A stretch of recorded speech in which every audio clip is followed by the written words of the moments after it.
जय श्री कृष्णा दोस्तों। आज बता रहा हूँ संभाजी महाराज के बारे में जो दर्दनाक कहानी है। इस वीडियो को आप लोग लास्ट तक जरूर देखिएगा। संभाजी महाराज का जन्म 1657 ईस्वी में हुआ था। मात्र 2 वर्ष की आयु में उनकी माताश्री की डेथ हो गई थी।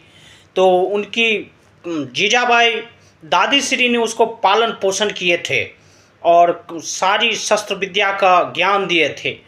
उसके बाद हम बात करेंगे 13 वर्षों में 13 वर्ष के अंदर संभाजी महाराज ने 13 भाषाओं का ज्ञान सीख लिया, क्योंकि उनको जो था आमेर के राजा जयसिंह के पास भेज दिए थे छत्रपति शिवाजी महाराज ने।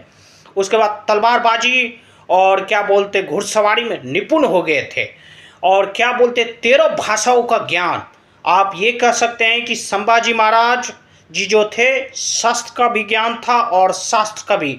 हर एक योद्धा के पास चाहे शास्त्र का ज्ञान रहेगा तो शस्त्र का नहीं, शस्त्र का रहेगा तो शास्त्र का नहीं, लेकिन संभाजी महाराज जी दोनों कलाओं में निपुण थे। संभाजी महाराज जी ने 9 वर्ष की आयु में पहला युद्ध जीत लिए थे। उसके बाद संभाजी महाराज ने एक बार आगरा जब जा रहे थे तो 1250 किलोमीटर घोड़ा पर संभाजी महाराज गए थे मात्र 9 वर्ष की आयु में। और वहाँ पे उसको बहुत उल्टा पुल्टा बोला, उसके बाद उसको जेल में बंद कर दिया, लेकिन फिर भी वो घबराई नहीं।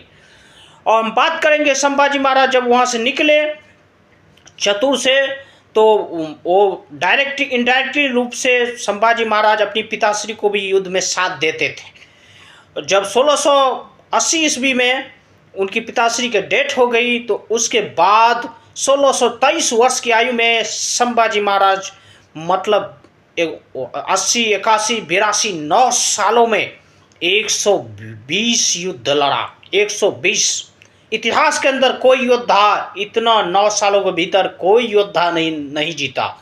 आप सोच सकते हैं, सबसे पहला औरंगाबाद उसने सोचा कि सबसे पहले इसकी बड़ी किला को आक्रमण करके अगर ढेर कर दिया जाए तो इसकी हड्डी टूट जाएगी। औरंगाबाद को इसने तहस नहस कर दिया।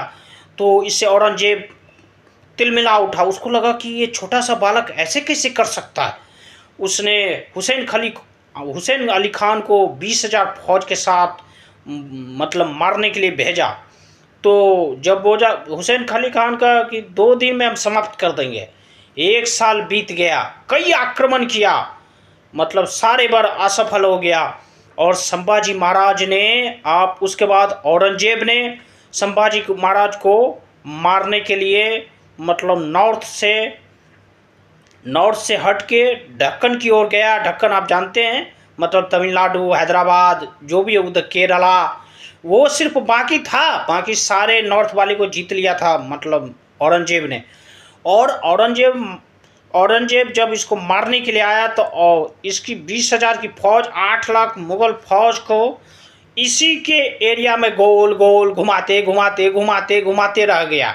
और गोल घुमाते घुमाते मार इधर मार उधर मार, इधर पीट उधर पीट, 9 सालों तक बेरहमी से एक भी युद्ध नहीं आ रहा। 120 लड़ाई लड़ी, एक भी युद्ध नहीं आ रहा। और गोल मोल इसी में घुमाता रह गया कि ये इसका सपना जो था औरंगजेब को पूरा भारतवर्ष को हम जीत लेंगे, सो इसका स्वप्न पूरा नहीं हो पाया। इसको महाराष्ट्र में ऐसे गोल गोल घुमाया कि उधर पंजाब, उधर उसके बाद राजस्थान, नॉर्थ वाले जितने थे, जब सोचा कि ये छोटा सा बच्चा इतना कर सकता है, तब जाके हिंदू जितने राजा थे सब एकत्रित हुए।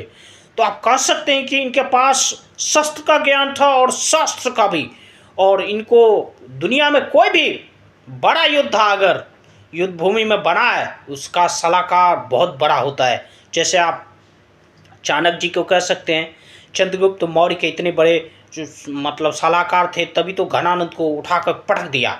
और इसीलिए इनका जो था मथुरा के सबसे मथुरा के जो मथुरा के बड़े विशिष्ट ज्ञानी थे वो, तो इनको काफ़ी कवि थे। तो जो कवि थे इनको बहुत सारा देते थे, रहते थे कि ऐसे हमला करो, ये करो।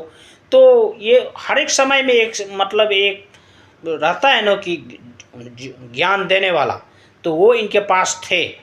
तो वैसे संभाजी महाराज बहुत शूरवीर थे और लास्ट में बेचारा मतलब अपने आदमी जो था, मतलब रिश्वत देने के चक्कर में अपने आदमी, मतलब क्योंकि वो औरंगजेब जान चुका था। एक बार पुर्तगाली ने, मतलब पुर्तगाली जो था एक बार मतलब काफ़ी अत्याचार कर रहा था गोवा में, तो गोवा में जाके पुर्तगाली को मार मार के हड्डी तोड़ दिया था इसने।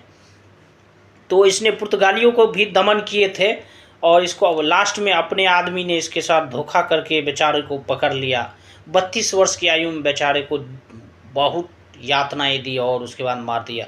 मतलब औरंगजेब बहुत खतरनाक, बहुत इतिहास के अंदर बड़ा बड़ा खतरनाक इंसान है। तो दोस्तों, अच्छा वीडियो लगे लाइक्स कमेंट और सब्सक्राइब कर दीजिएगा। राधे राधे।